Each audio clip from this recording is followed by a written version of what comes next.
Eu me chamo Krishna Mai Devidasi, sou discípula de Chandramukha Swami, residente aqui do Rio Bhakti Center, e daremos prosseguimento então aí à leitura do Srimad Bhagavata aqui pelo Mayapur TV Brasil. Queria agradecer aí ao convite de toda a equipe, principalmente do Prabhu Chaitanya Goshai. Muito obrigada pelo convite, é sempre um prazer fazer comentários aqui sobre as palavras nectárias de Srila Prabhupada, ok? Vamos cantar então um pouquinho e daqui a pouco a gente inicia a leitura.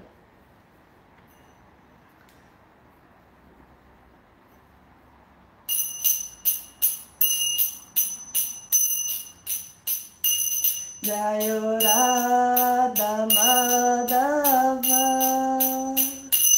Jaya Kunja Bihari Jayo Radha Madhava Jaya Kunja Bihari Jaya Gopi Jana Vallabha Jaya Girivaradari Jaya Gopi Jana Vallabha Jaya Girivaradari Yashodanandana Vraja Janaranjana Yashodanandana Vraja Janaranjana Yamuna Tira Banachari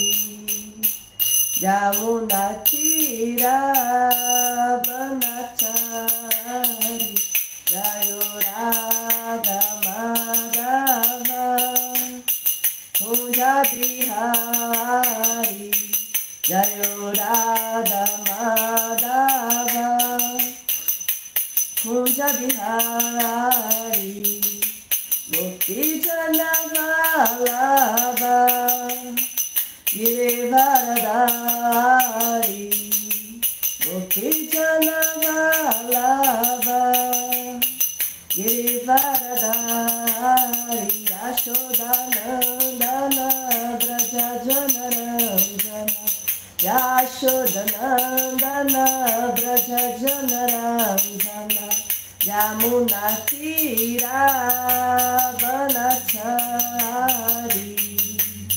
Yamuna Tira Banachari Hare Krishna Krishna Krishna Hare Hare Hare Rama Rama Rama Hare Hare Hare Krishna Krishna Krishna Hare Hare Hare Rama Rama Rama Hare Hare Jaya Prabhupada Jaya Prabhupada Jaya Prabhupada Srila Prabhupada Prabhupada Jaya Prabhupada Jaya Prabhupada Srila Prabhupada Om Namo Bhagavate Vasudevaya Om Namo Bhagavate Vasudevaya Om Namo Bhagavate Vasudevaya. Bom, então estamos no canto 3, intitulado Status Quo, capítulo 19, intitulado A Morte do Demônio Hiranyaksha. E hoje nós vamos ler então o verso 28. Bom dia, Jean Martins, Hare Krishna, reverências a todos que estão aí, para quem está chegando agora, um bom dia a todos.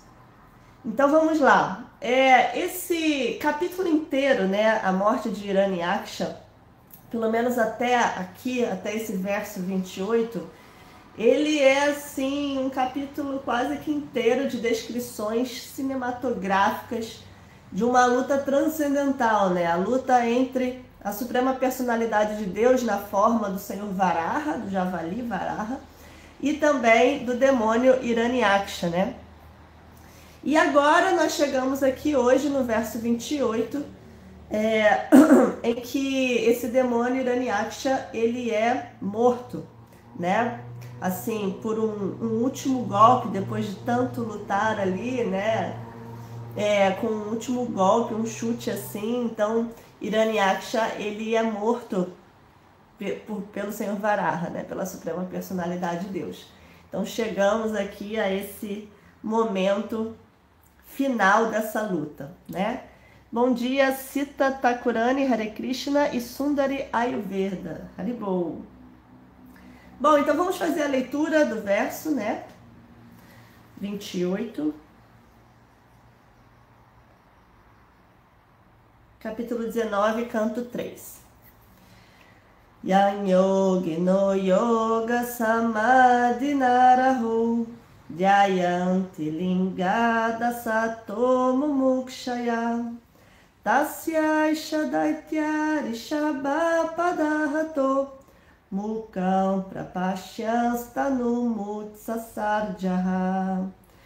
Yan, em quem, yoginaha, os yogis, yoga samadhina, em transe místico, raha, em locais solitários, dhyayanti,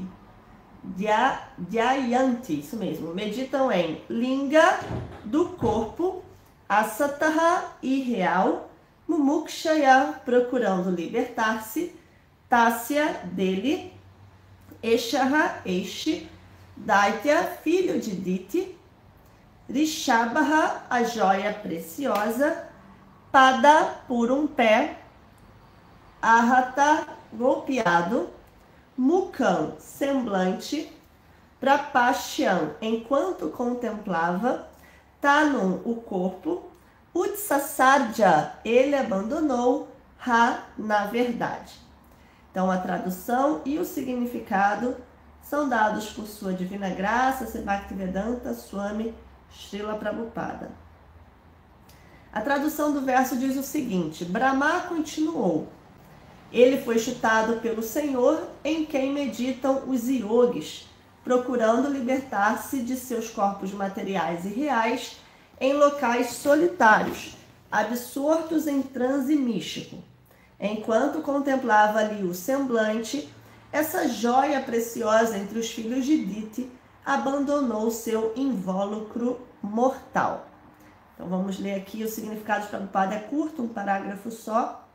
Vamos ver o que ele vai nos dizer. O processo de yoga é muito claramente descrito neste verso do Śrīmad Bhagavatam, onde se diz que o fim último dos yogis místicos que praticam meditação é livrar-se deste corpo material. Portanto, eles meditam em locais solitários para atingir o transe iógico. Tem-se que praticar yoga em um lugar solitário, não em público ou em demonstrações teatrais, como muitos supostos yogis o fazem hoje em dia. O verdadeiro yoga visa a libertar-nos do corpo material. A prática do yoga não tem a finalidade de manter o corpo jovem e capaz. Essas propagandas dos pretensos yogis não são aprovadas por nenhum método padrão. Particularmente mencionada neste verso é a palavra yan, ou em quem, indicando que a meditação deve ser feita visando a personalidade de Deus. Mesmo que concentremos a mente na forma de javali do Senhor, isso também é yoga. Como se confirma na Bhagavad Gita, aquele que sempre concentra a mente em meditação na personalidade de Deus, sob uma forma de suas muitas variedades de formas, é um yogi de primeira classe, podendo facilmente alcançar o transe pelo simples processo de meditar na forma do Senhor. Se alguém for capaz de continuar tal meditação na forma do Senhor, no momento de sua morte, será liberado deste corpo mortal e transferido ao reino de Deus. Essa oportunidade o Senhor deu ao demônio, daí Brahma e outros semideuses estarem atônitos. Em outras palavras, a perfeição da prática do yoga também pode ser alcançada por um demônio se ele é simplesmente chutado pelo Senhor. Om Gyana Timirandasya Gyananjana Shalakaya Chakshuru Militan Jana Tasmai Shri Gurave Namaha. Namo Vishnu Padaya Krishna Prestaya Bhutaleshra Mate Chandra Mukaswami Tinamine. Namo Vishnu Padaya Krishna Prestaya Bhutaleshra Mate Bhaktivedanta Swami Itinamine. Vanchakalpatarubhyacha Kripa Sindhubhyevacha Patitanam Pavanebhyo Vaishnavebhyo Namo Namaha. Shri Krishna Chaitanya Prabhu Nityananda Shri Adwaita Gadadara Shri Vasadi Gaura Bhakta Vrinda. Hare Krishna Krishna Krishna Hare Hare Hare Rama Rama Rama Hare Hare. Então, repetindo o verso 28 do capítulo 19 do canto 3, Brahma continuou. Ele foi chutado pelo Senhor, em quem meditam os yogis, procurando libertar-se de seus corpos materiais e reais, em locais solitários, absortos em transe místico. Enquanto contemplava ali o semblante, essa joia preciosa entre os filhos de Diti abandonou seu invólucro mortal. Bom, então, apesar da gente aqui estar num momento, né, assim, que só é ali o momento final da luta, né, o momento ali da morte do demônio Hiranyaksha, esse verso, que tem 4 linhas, nas 2 primeiras linhas, ele vai falar de um ponto que Prabhupada, quase que metade aqui do significado, dá uma atenção, que é sobre em quem meditam os yogis. Deixa eu só ver aqui, parece que já tem uma pergunta do Jean Martins. Será que a única função dos demônios é fazer os filhos de Deus voltarem correndo para casa, para o Supremo? Pode ser, né? Pode ser que eles tenham essa função também, né? Como, não um demônio, né? Mas como Maya, a energia ilusória de Krishna, ela tem essa função, né? É porque, assim, muitas vezes, numa certa perspectiva, num certo ponto de vista, Maya pode ser considerado, assim, um demônio, né? No sentido, assim, cristão da palavra, né? Que vai te afastar de Deus, etc e tal. Mas como energia ilusória de Krishna, ela também tem essa função, né? De, na verdade, nos testar para que a gente busque cada vez mais a purificação, né? Ou não, né? Ou a degradação, mas enfim, vai de cada um. Do estágio de cada um, da consciência de cada um, né? Mas sim, pode ter essa função, né? Agora, existe uma diversidade enorme de histórias, né? De lilas, então pode ser que numa história sim, em outra não, né? Então é difícil, assim, responder como um decreto, né? Sim ou não. Bom, mas então, como eu estava dizendo aqui, essas 2 primeiras linhas desse verso, Prabhupada vai focar no significado, porque essas 2 primeiras linhas, deixa eu reler aqui, elas falam, olha, no significado palavra por palavra, a gente vê bem que elas vão falar sobre os yogis, ó. Yogino Yoga Samadhinaraho. Então, os yogis, né, Yogino, os yogis que estão em transe místico, Yoga Samadhina, em locais solitários, Raha, e esse verso ele começa com Yan Yogino Yoga Samadhinaraho. Então, em quem os yogis que estão em transe místico em locais solitários, né? Depois diz Dhyayanti Linga Asato Mumukshaya. Essas palavras são conhecidas pra gente, né? Então, Mumukshaya, aqui procurando libertar-se, né? Em quem esses yogis que estão em locais solitários em transe místico, mumukshaya, procurando libertar-se, dhyanti, dhyana, a gente sabe, né, dhyana yoga, o yoga da meditação, é um capítulo da Bhagavad Gita, então meditando, né, em quem eles estão meditando, procurando libertar-se, libertar-se de quê?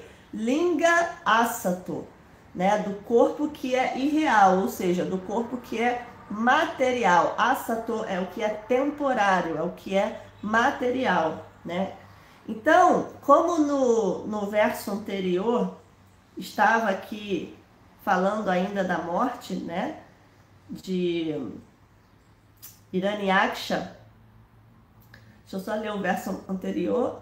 Adya, Brahma e outros chegaram ao local para ver o demônio de medonhas presas caídas ao chão, mordendo seus lábios. O brilho de seu rosto ainda não se apagara e Brahma disse com admiração: quem poderia se encontrar com uma morte tão abençoada? Desculpa, não é o verso anterior não, é nesse verso mesmo que ele está falando sobre esse em quem que Prabhupada vai, né, focar, em quem os yogis estão meditando em transe místico, em locais solitários, buscando libertar-se desse corpo material. Então, como esse verso ele começa assim, essas duas primeiras linhas, Prabhupada ele vai, não sei se vocês prestaram atenção no início aqui do significado, ele vai focar nessa questão dos yogis, né? Tentando questionar e nos fazer refletir sobre o que é um yogi, né? Então, ele vai ali criticar, inclusive algumas pessoas não gostam, né? Porque Prabhupada ele critica mesmo, ele fala, olha, o que estão fazendo aí com o yoga, isso não é yoga, né? Deturparam totalmente o objetivo, o sentido e assim as características do yoga, né? Mas não é só Prabhupada que está falando isso, não. Esses dias eu vi uma indiana falando na internet, né, professora de yoga, falando sobre como o Ocidente assim destruiu toda a ideia, modificou toda a ideia de yoga, né? Quando veio para o Ocidente, como eles deturparam, inverteram toda a ideia de yoga. Então não é só Prabhupada que está falando isso, né?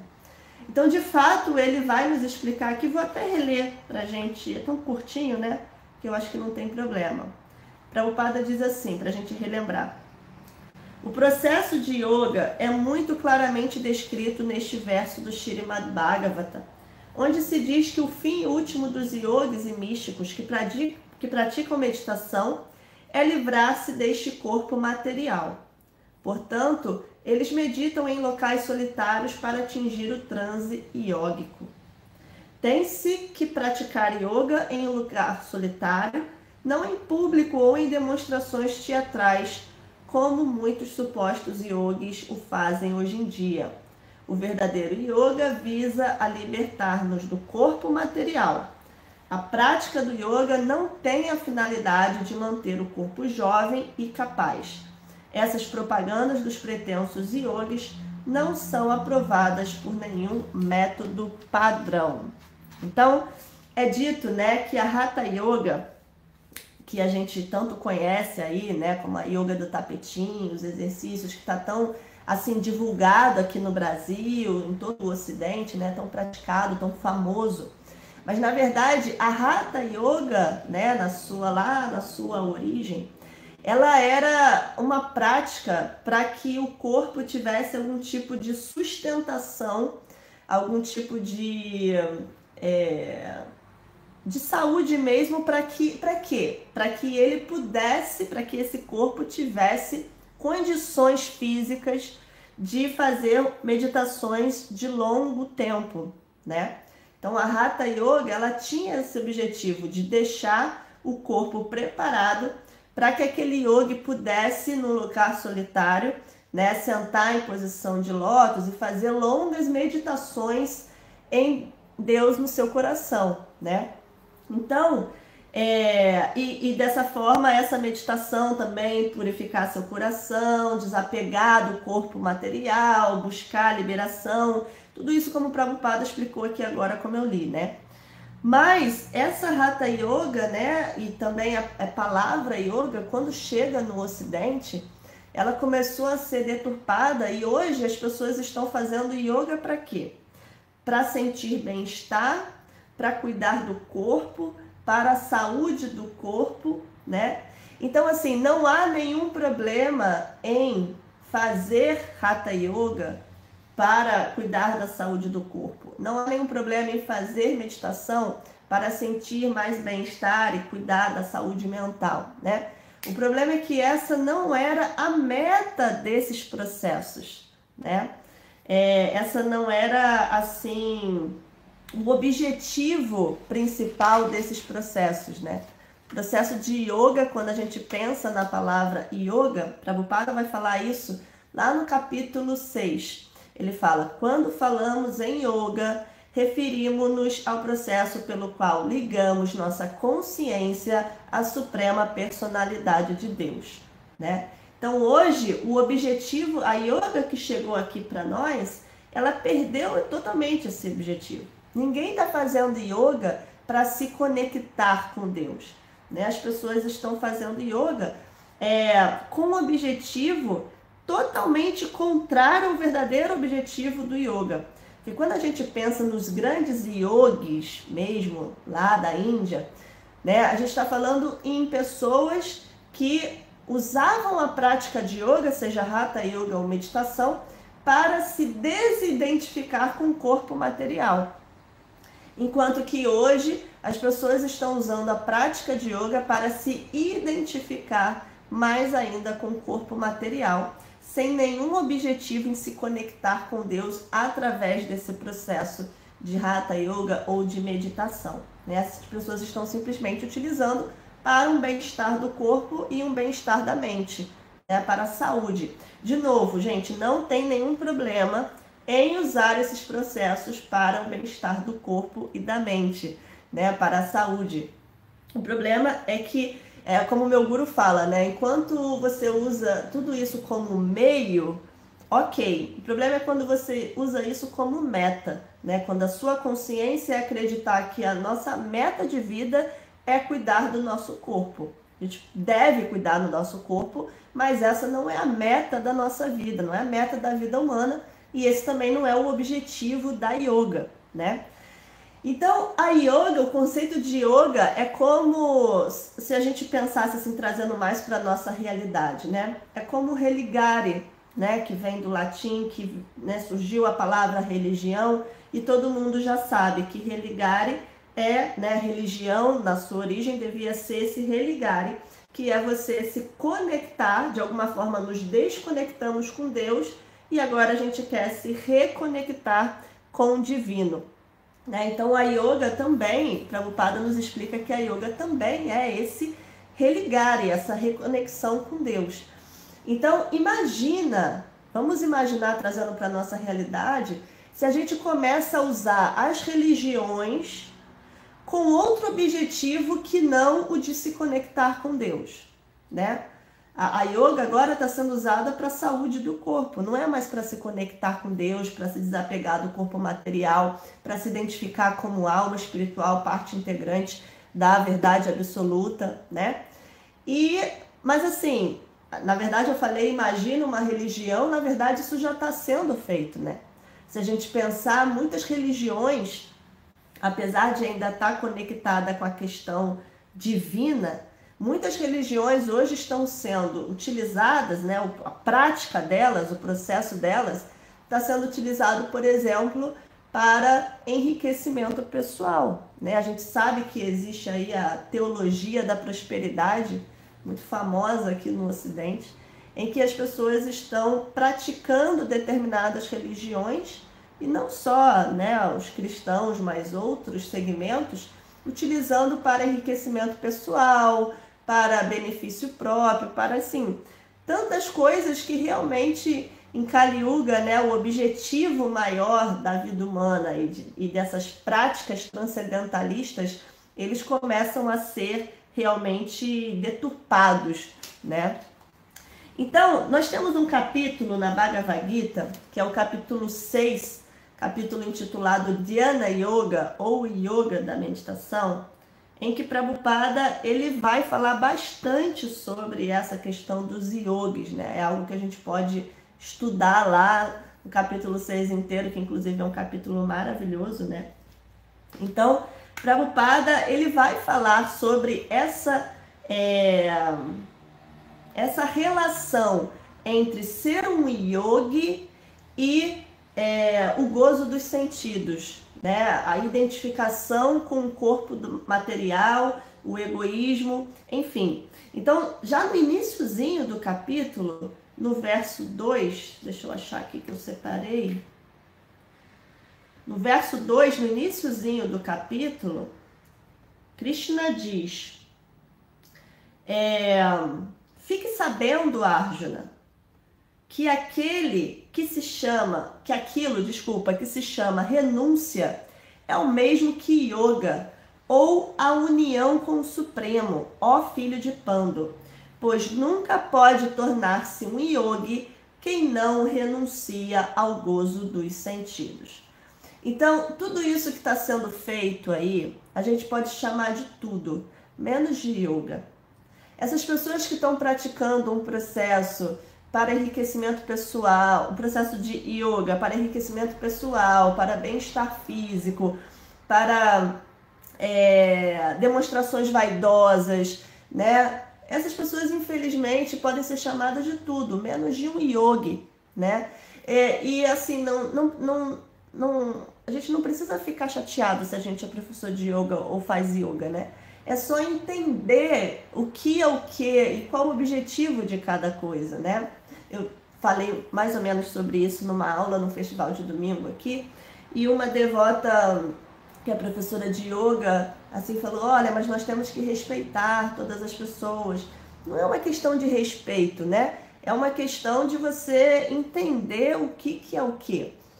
Você pode fazer qualquer prática para o bem-estar do seu corpo, né? Isso é uma necessidade, o movimento é uma necessidade do corpo, né? Muito importante, assim como o sono, né? Eu estava vendo no Instagram, eu sigo um terapeuta Ayurveda, e ele é muito interessante como ele fala dos 4 pilares do Ayurveda, né?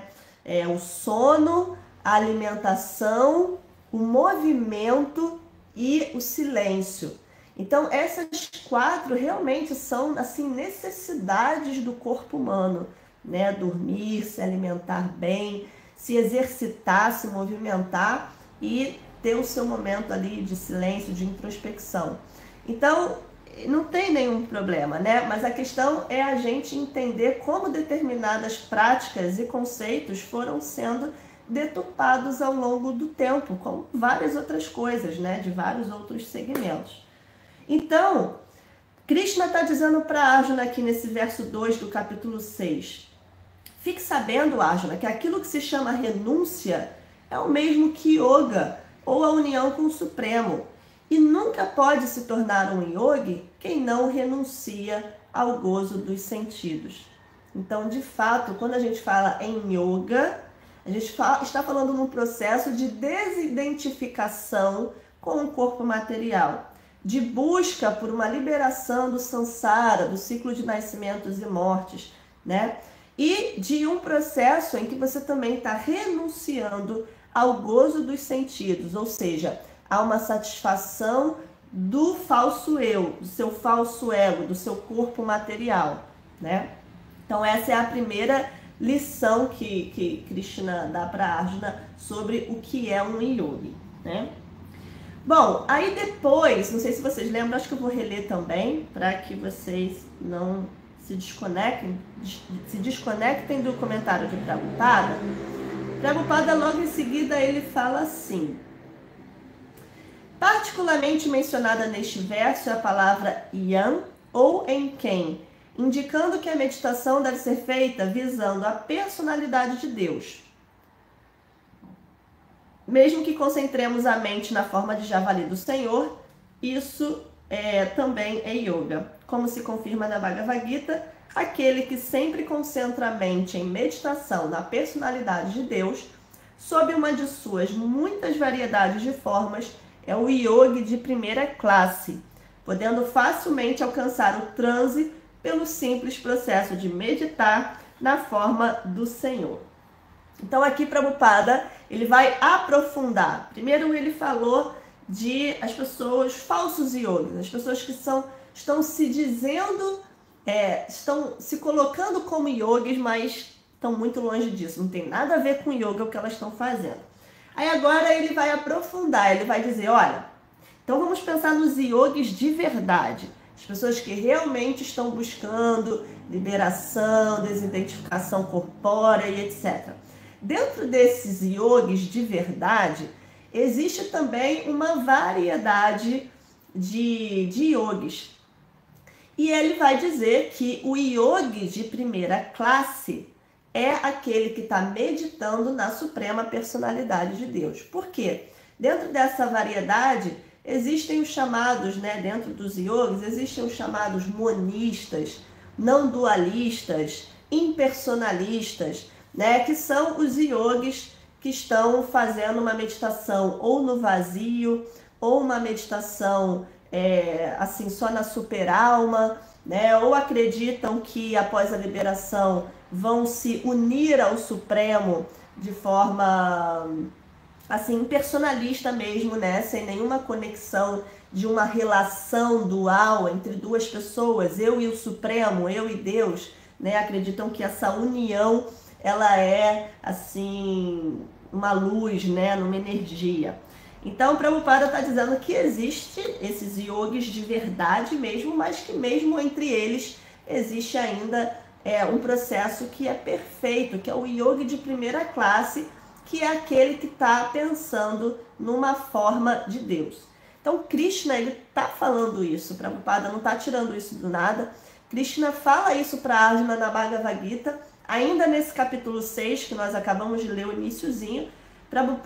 Krishna vai falar lá no final do capítulo da Bhagavad Gita, aliás, eu acho que é o último verso, verso 47, Krishna vai falar para Arjuna sobre o que é o yogi mais elevado. Esse capítulo todo ele vai falar do yogi, Então, ele começa, dizendo o que é um yogi. Nunca pode tornar-se um yogi quem não renuncia ao gozo dos sentidos. E Krishna termina esse capítulo dizendo para Arjuna o que é o yogi mais elevado. Olha que interessante, vou ler aqui para vocês.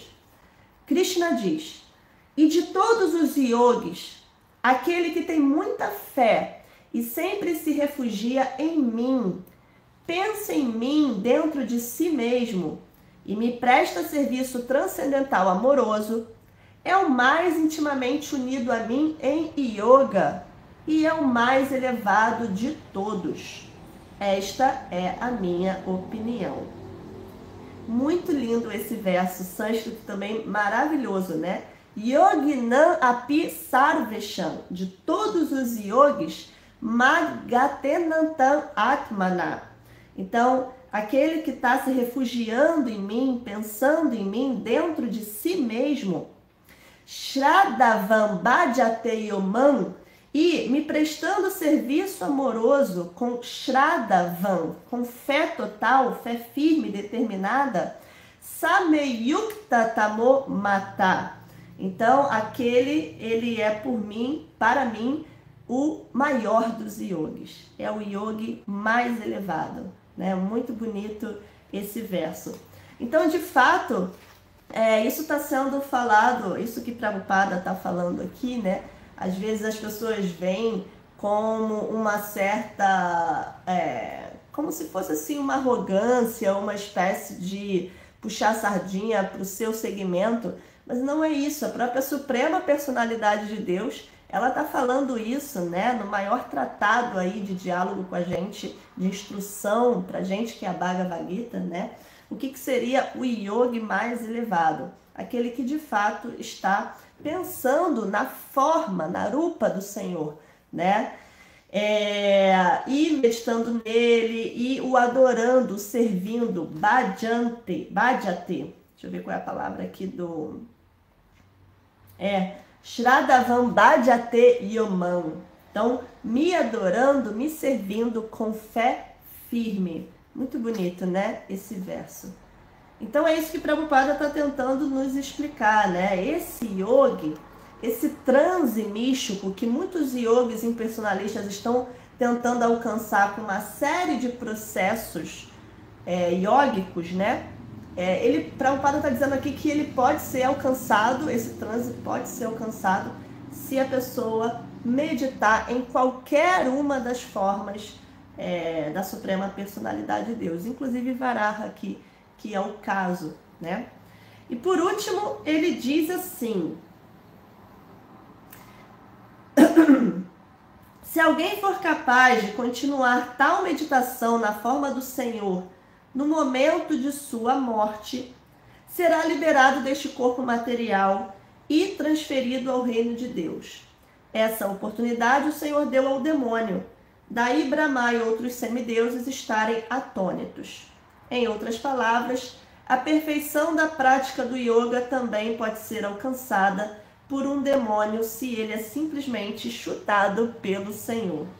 Interessante, né? Como não há dualidade para Krishna. Como Krishna diz, né, que ele não é parcial com ninguém na Bhagavad Gita. Então, para Krishna não há amigo, inimigo, santo, demônio. Claro, ele também diz que é muito mais querido a ele aquele que é seu amigo e que lhe presta serviço. Mas a visão de Krishna não é dual, como a nossa, que a gente vê amigo, inimigo, santo, demônio, uma pessoa ética e uma pessoa imoral, enfim. A gente tem uma visão dual. Krishna não tem essa visão dual, né? Então, portanto, a perfeição do yoga, que é essa liberação personalista, né? Ela também pode ser alcançada, inclusive, por um demônio, né? Então, isso também é um ponto que é muito interessante dentro da prática de Bhakti Yoga, que às vezes nos causa, com as nossas contaminações ainda, nos causa, pelo menos para mim, um certo desconforto, porque às vezes parece assim uma injustiça, né, que pessoas com mau comportamento possam também ser liberadas se apenas se rendem ou se apenas meditam no Senhor, se apenas se tornam conscientes de Krishna, né? Não apenas, isso é muito, mas enfim, o que eu quero dizer é que Krishna, ele diz que todo o seu karma, todo o seu passado, todas as suas atividades pecaminosas, ele fala, não se preocupe, deixa comigo. Simplesmente se renda a mim, preste serviço a mim, que tudo isso vai ser dissolvido, né? Então, às vezes, pode passar, assim, uma ideia de injustiça, né? Poxa, a pessoa fez tanta coisa e aí ela simplesmente se rende e aí é liberada e não tem que pagar mais nenhuma reação pecaminosa. É isso mesmo, essa é a misericórdia. Como eu perguntei uma vez para o meu mestre espiritual uma pergunta parecida e ele respondeu, essa é a misericórdia de Krishna, do Senhor Chaitanya Mahaprabhu, por exemplo, que em Kali Yuga está liberando todos os caídos, né? Todos os Jagai Madais dessa era, assim, com um processo muito simples, que é o cantar do Mahamantra Hare Krishna, né? Que é Krishna na sua forma, no seu nome. Então, é isso mesmo, essa é a misericórdia de Krishna, né? Realmente nos liberar, mesmo a gente sendo, assim, pessoas com tantas atividades pecaminosas na nossa mala, né? Como ele diz também no verso 30 do capítulo 9, né? Mesmo aquela pessoa que praticou atos abomináveis, se ela está ali tentando, se esforçando com fé determinada, com determinação firme, praticar o processo de serviço devocional à Suprema Personalidade de Deus, ela deve ser considerada um santo, mesmo que ela tenha praticado atividades pecaminosas, né? Então, seja em seu passado, seja em seus deslizes presentes, que são próprios da alma condicionada, né? Dar alguns deslizes.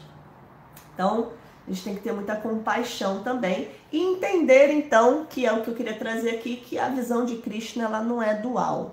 Então, mesmo um demônio, na visão de Krishna, ele não é um demônio, né? Pra gente é um demônio. Na visão de Krishna, ele é uma entidade, né? Parte integrante dele, um filho, Jai Vijaya, né? Não é Hiranyaksha. Então, é isso, né? A perfeição da prática de yoga também pode ser alcançada por um demônio. E aí, por último, esse que é um tópico que para mim assim é muito místico.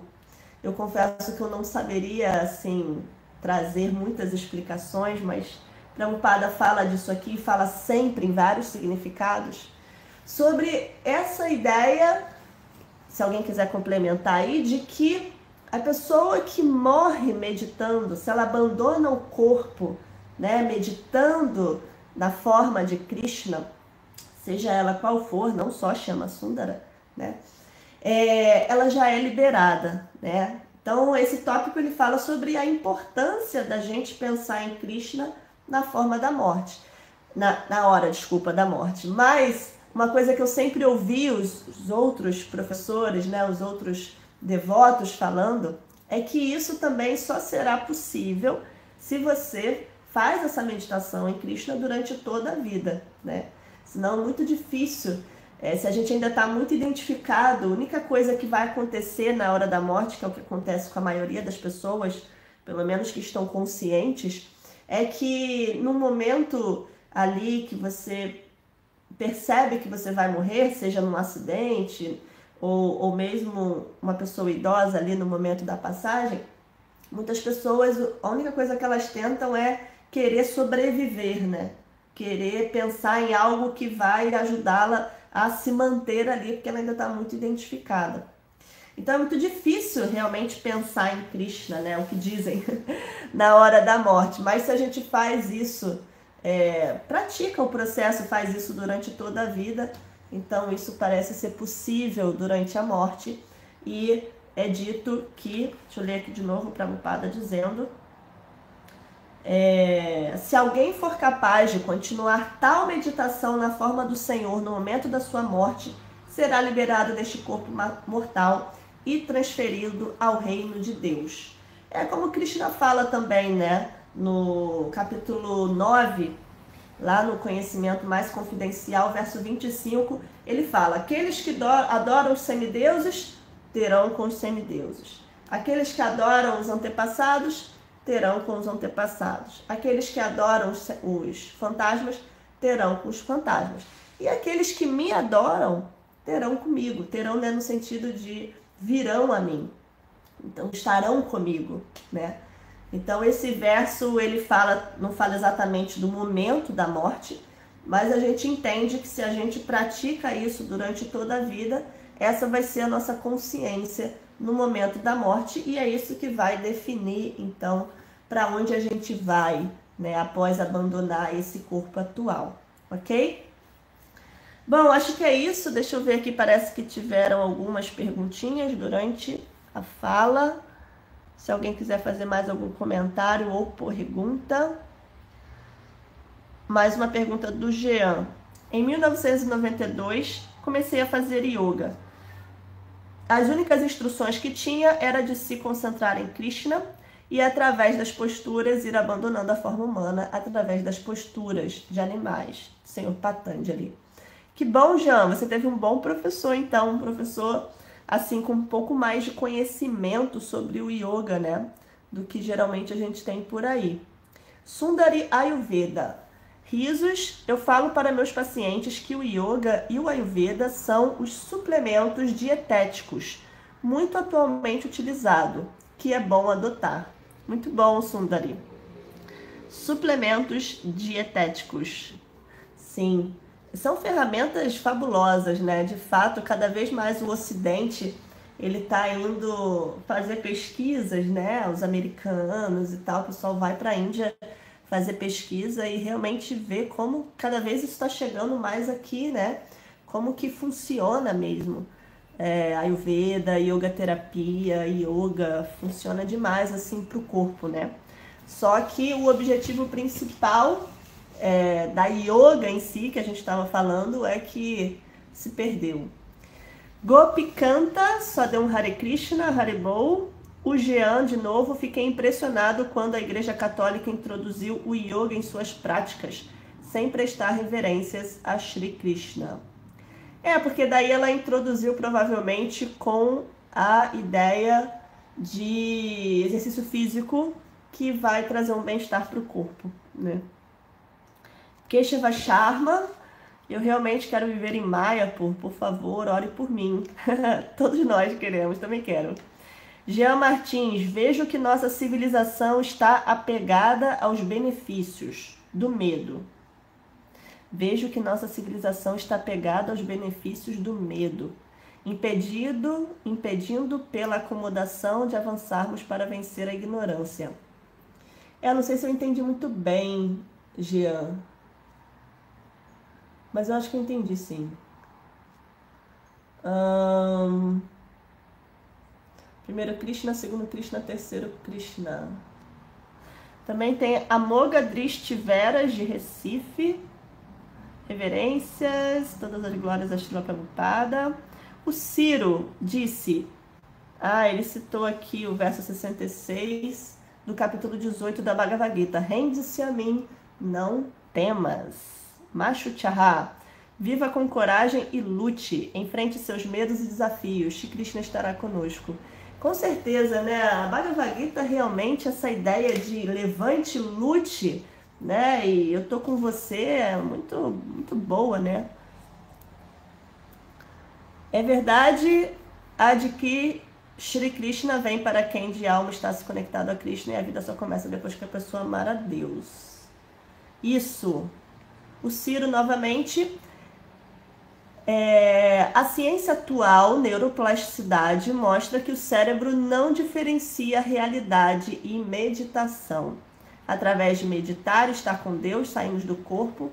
Ao morrer e não ser mais corpóreo, voltamos a Deus. Muito interessante, Ciro, essa contribuição que você trouxe. Como a neuroplasticidade, a neurociência, ela já vai conseguir explicar as escrituras, né? Esses conceitos transcendentais que a gente está falando, mesmo a neurociência, quer dizer, dentro da limitação dela, né? Mas ela já consegue também quase que falar a mesma língua, né? Então, realmente não existe diferença aí entre realidade e meditação. Então, quando você está meditando em Deus, você já está com Ele, né? Muito interessante. E ele também disse sobre, eu acho que o pedido aí do indiano, provavelmente, do Keshava Sharma. Onde há os devotos, lá é Vrindavana e Mayapur. Então, todo lugar é Vrindavana, todo lugar é Mayapur. Se a gente tem os devotos, tem Krishna e todo o processo que Prabhupada nos ensinou. Bom, então é isso. Mais uma vez, muito obrigada pelo convite, Prabhu Chaitanya Gosai, Mayapur TV Brasil. Desculpem qualquer falha e um bom dia em consciência de Krishna a todos. Todas as glórias a Srila Prabhupada, Grantaraja, Shrimad Bhagavata Ki Jai. Muito obrigada pela presença de todos.